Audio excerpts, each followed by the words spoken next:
आज हम निकले हैं जयपुर भ्रमण की ओर। तो पहला हमारा जो पॉइंट होगा वो होगा गोविंद देव जी। तो अगर आप जयपुर आ रहे हैं और क्या बोलते हैं, अगर आप रेलवे स्टेशन और बस स्टैंड से आ रहे हैं तो यहाँ पे एक मेट्रो है पास में। तो मेट्रो से ये जो चांदपुर गेट आपको दिख रहा होगा पीछे, ये चांदपुर गेट, इससे आप आ सकते हैं। इसके पास एक यहाँ पे हनुमान जी का मंदिर भी है। तो आप इससे सीधा जाएंगे। सीधा जो रास्ता जा रहा है ये वाला, ये जो रास्ता जा रहा है ये जाएगा अपना गोविंद देव जी। और गोविंद देव जी के ही पास में है जो हवा महल है, सिटी पैलेस के अंदर विराजमान है गोविंद देव जी, जिसके बारे में हम वहाँ चल के पता करेंगे, ठीक है। और ये जो रास्ता है ये वाला, इससे आप सीधा सीधा जाएंगे। यहाँ पे ई रिक्शा वगैरह भी मिल जाएंगे आपको। यहाँ पे देखो अगर आप आते हो तो ये जो गेट है यहाँ के पास में ई रिक्शा, इसके बाहर ई रिक्शा मिल जाएंगे आपको, जो कि शायद 10 या 15 रुपये लेते हैं, जो आपको हवा महल के पास छोड़ देंगे। हवा महल के पास से रास्ता जाता है जो कि आप वहाँ से जाके और गोविंद देव जी के दर्शन कर सकते हैं सिटी पैलेस के अंदर। तो अभी हम चलते हैं बाइक से और फिर आपको मैं आगे बताता हूँ, ठीक है।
ये वाला जो एंट्री है और ये हम यहाँ से आए हैं इस वाले दरवाजे, जो मैंने आपको भी बाइक से दिखाया था, ठीक है। तो अभी हम आगे चल के गोविंद जी के मंदिर को अच्छे से देखते हैं और दर्शन करते हैं।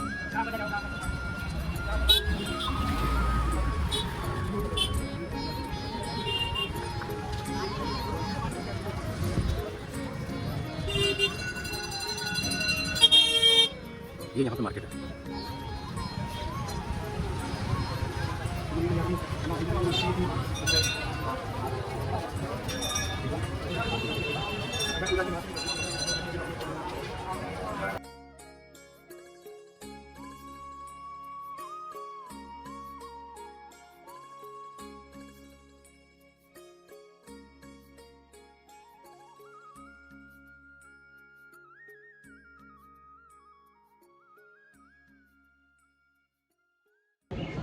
तो गाइस सब आ चुके हैं अंदर। ये देखो ये जो है ये है मेन गेट गोविंद देव जी का, और वहाँ पे है जो है मंदिर। अभी जो है वो मंगला आरती के बाद जो धूप आरती होती है उसकी अभी वो 7:45 पे हो चुकी है। हम थोड़ा लेट हो गए हैं, 8:30 हो चुका है।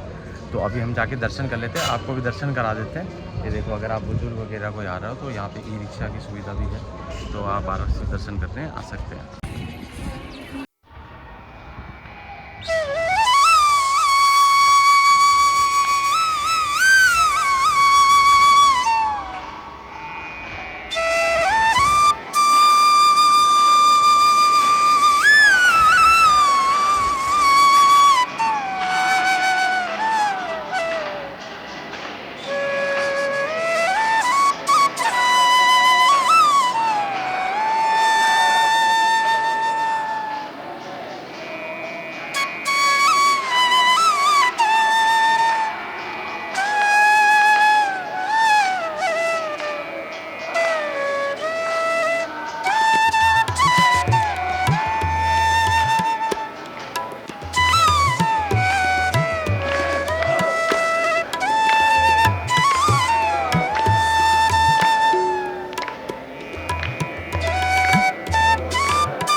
अभी जो है अपन ने दर्शन कर लिया गोविंद देव जी का, वो मैं आपको अच्छे से वीडियो में दिखा रहा हूँ। ठीक है, उसके बाद मैं आपको थोड़ी सी हिस्ट्री बता देता हूँ गोविंद देव जी की क्या हिस्ट्री है। तो गोविंद देव जी क्या है कि अभी जिस महल में है, जहाँ पे हमने दर्शन किया, ये है सूर्य महल, जिसके अंदर पहले राजा जयसिंह रहा करते थे। तो उनको एक बार स्वप्न आया कि जो गोविंद देव जी हैं, उन्होंने मतलब दर्शन दिए उनको स्वप्न में, और उन्होंने बोला कि भाई हम वो यहाँ विराजमान होना चाहते हैं। तो उन्होंने एक चंद्र महल बनाया। तो चंद्र महल है वो इस दीवार के इस तरफ है, ठीक है, वहां पे होगा। तो वहां पे एक है ना जगह बनी हुई है जिससे डायरेक्ट गोविंद देव जी के दर्शन हो सकते हैं। तो जो महाराजा जय सिंह थे टू, उन्होंने क्या किया कि इस तरह अपना जो महल बनाया कि वो गोविंद देव जी के सुबह सुबह दर्शन कर सकें। ठीक है, तो अब अपन इसकी बात करते हैं गोविंद देव जी जयपुर में आए कैसे। तो जो गोविंद देव जी जो है, जो जयपुर आए 16वीं शताब्दी के अंदर, क्या हुआ कि जो राजा मान सिंह थे और जो गोविंद देव जी हैं, उनका वृंदावन के अंदर एक 7 मंजिला भव्य मंदिर बनाया। ठीक है, 7 मंजिला भव्य मंदिर बनाया, उसके अंदर गोविंद देव जी हमारे विराजमान थे। बट जब 17वीं शताब्दी के अंदर औरंगजेब के बढ़ते ये प्रकोप से कि भाई वो लोग वो मंदिर तोड़वा रहे थे, तो क्या बोलते हैं, राजा जय सिंह ने मूर्ति को वहां से उठा के और जयपुर में स्थापित करी। जो मूर्ति थी वो वहां से घूमते हुए भरतपुर होते हुए सांगनेर से होते हुए, उसके बाद जो मूर्ति है वो यहाँ पे पहुंची, अपने जो ये कनक वृंदावन घाटी है वहां पे स्थापित रही। 1735 के अंदर जब राजा जय सिंह को ये स्वप्न आया, तो उन्होंने यहाँ पे सूर्य महल में स्थापित करी मूर्ति को, फाइनली सिटी पैलेस के अंदर। तो माना जो ये राजवंश है, जो कछावा राजवंश है, उनके जो है कुल देव हैं, और यहाँ के आप राजा ही मान सकते हो इनको। और यहाँ पे आप देख रहे हो कि होली, दिवाली, कोई भी बड़ा फंक्शन होता है, जब यहाँ पे बहुत भीड़ मिलेगी आपको। अभी भी आपने देखा होगा कि यहाँ पे लोग दर्शन करने के लिए आते रहते हैं दूर दूर से। और होली दिवाली पे, मतलब होली पे तो बहुत अच्छा फंक्शन होता है यहाँ पे, यहाँ भीड़। और ये जहां मैं खड़े होकर बात कर रहा हूँ, ठीक है, हम जान लेते हैं कि ये जो गोविंद देव जी की मूर्ति है ये आई कैसे, कहाँ से आई। तो श्री कृष्ण के पड़पोते थे वृजनाभ, तो उन्होंने इस मूर्ति को अपने दादी के निर्देशानुसार बनाया था। और कहा जाता है कि जो उन्होंने 3 मूर्ति बनाई थी, जो कि है मदन मोहन की, जो कि है पैरों की छवि की, मतलब श्री कृष्ण के पैरों जैसे उनको दिखाई देते हैं उनके पैर। फिर आती है अपनी क्या बोलते हैं, अपनी गोपीनाथ जी की मूर्ति, जो कि हमारे जयपुर में विराजमान है। उनका कहते हैं कि जो छाती है वो पार्ट श्री कृष्ण जैसा मैच करता है। उसके बाद आता है अपने गोविंद देव जी की मूर्ति। जो गोविंद देव जी की मूर्ति है वो जो कृष्ण जी का मुखमंडल था उसको बिल्कुल हूबहू दिखाती है, ये माना जाता है। तो ये आज से 5500 साल पहले लगभग ये बनी थी। उसके बाद फिर ये वृंदावन में स्थापित की गई, और फिर मैंने आपको बताया कि 1600 सदी में फिर इनका 7 मंजिला इमारत बनाई गई। अब मैं आपको गोविंद देव जी के बारे में एक बहुत अच्छा इंटरेस्टिंग फैक्ट बताता हूँ कि हमारे गोविंद देव जी हैं वो गिनीज वर्ल्ड रिकॉर्ड के अंदर भी सम्मिलित किए गए हैं। ये देखो, आप पहले होल देखो, फिर मैं आपको इसके बारे में थोड़ा सा बताऊंगा। ये देखो, इसके अंदर आपने नोटिस किया होगा कि बहुत दूर तक कोई पिलर नहीं है। तो विदाउट पिलर ये सबसे बड़ी कंक्रीट रूफ है। तो मैं जिसकी बात कर रहा था वो देखो, ये रहा, ये देखो यहाँ पे लगा हुआ है। अब आपको मैं जूम करके दिखा देता हूँ। ये देखो, ये लिखा हुआ है सत्संग hall in the Govind Dev ji temple Jaipur India has reinforced concrete cement flat roof with a single span of 119 feet। ठीक है, गिनीज वर्ल्ड रिकॉर्ड में भी शामिल किया है कि इसके अंदर जब सत्संग होता है तो लगभग 5000 लोग इसके अंदर आराम से बैठ सकते हैं। यहाँ पे आराम से बैठ के और सत्संग सुन सकते हैं। ठीक है, आपने अभी देख ही लिया, इसमें एक भी वो नहीं है। और ये देखो, ये सामने गोविंद देव जी का इस सामने देखो, ये सामने जो है ये गोविंद देव जी का मंदिर है, जहाँ पे लोग भजन वगैरह में अभी लीन हो रखे हैं। बहुत सुंदर दृश्य होता है होली के टाइम पे, यहाँ पे बहुत अच्छा माहौल होता है। आप जब भी मौका मिले पक्का आए। और आपको मैं ना वो दिखा देता हूँ जिसकी मैं बात कर रहा था, चंद्र महल की जो मैं बात कर रहा था, ये जो है सूर्य महल है। तो जो हमारे गोविंद देव जी है, यहाँ के राजा की तरह ही ट्रीट किए जाते हैं। और एक और मैं फैक्ट बताता हूँ जाने से पहले, ये देखो, जो गोविंद देव जी की मूर्ति है वो और जहाँ पे रखी हुई है उसका जो छत है वो बिल्कुल फ्लैट है। मतलब हमारे मंदिरों में एकदम ऐसे जो पीक होता है जिसको अपन क्या बोलते हैं, मैं भूल गया, मैं बता दूंगा, बट क्या बोलते हैं उसको, वो होता है। बट यहाँ पे फ्लैट रूफ है। ठीक है, और आपको मैं बता रहा था ना चंद्र महल कहाँ पे है, तो ये देखो, ये रहा वो चंद्र महल। ठीक है, अब यहाँ से देखो, ये चंद्र महल है, यहाँ से सीधे दर्शन होते हैं हमारे गोविंद देव जी के। ये देखो, ये रहे गोविंद देव जी। और अगर आप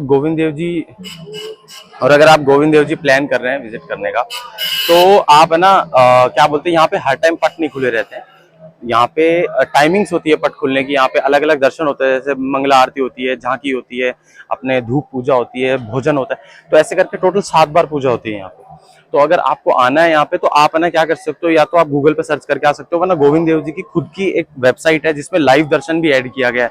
आप चाहो तो घर बैठे लाइव दर्शन भी कर सकते हो, और उसमें जाके आप टाइमिंग्स भी देख सकते हो, क्योंकि यहाँ टाइमिंग बदलती भी रहती है। जैसे संडे को 4:45 से स्टार्ट होता है मंगला आरती। इसके अलावा हर जैसे त्योहार होते हैं, बड़े त्योहार होते हैं, न्यू ईयर होता है, तो उसमें 4:15 बजे के लगभग शिफ्ट होती रहती है यहाँ पे सब कुछ। तो आप है ना गोविंद देव जी की जो साइट है वो लाइव है, उस पर दर्शन भी हो जाते हैं और उस पर सारे टाइमिंग्स भी डाले जाते हैं। तो वो देखकर ही आप आए, क्योंकि आप इतनी दूर आएंगे और आपको पट बंद मिलेगा तो आपको भी अच्छा नहीं लगेगा। तो मैं आपको पहले ही बताता हूँ कि आप दर्शन करने आए तो आप टाइमिंग देख कर आए। सो फाइनली दोस्तों, हम लोग आ चुके हैं घूम फिर के। आपने हमारे गोविंद देव जी की वीडियो देखी, बाकी इसके अलावा भी हम लोग अभी वीडियो डालेंगे। और अगर आप चाहते हो कि हम वीडियो डालें तो कमेंट में बताएं, और हमारे चैनल को सब्सक्राइब करें और दोस्तों के साथ शेयर करें, और कमेंट बॉक्स में लास्ट में लिखना ना भूलें, जय श्री श्याम। जय श्री श्याम दोस्तों।